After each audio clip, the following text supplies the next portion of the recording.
উত্তরবঙ্গের ঐতিহ্যবাহী ও জনপ্রিয় একটি শাক, নাম নাপা শাক।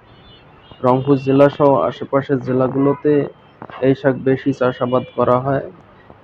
এই শাকের উচ্চতা ২ ফিট থেকে ৫ ফিট পর্যন্ত হয়ে থাকে। উত্তরবঙ্গের লোকদের কাছে খুবই জনপ্রিয় একটি খাবার এই নাপা শাক। নাপা শাক কোষ্ঠকাঠিন্যে অধিকতর কার্যকর।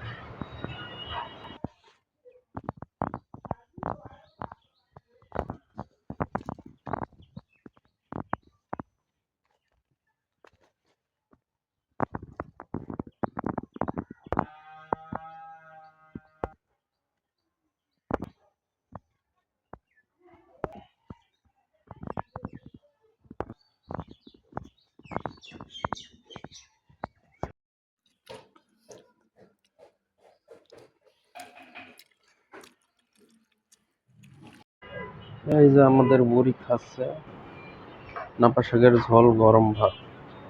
অবশ্যই এটা জনপ্রিয় তখনই হয়ে ওঠে যখন নাপা শাকের ঝোল গরম ভাত এবং আলু ভর্তা থাকে। ধন্যবাদ সবাইকে।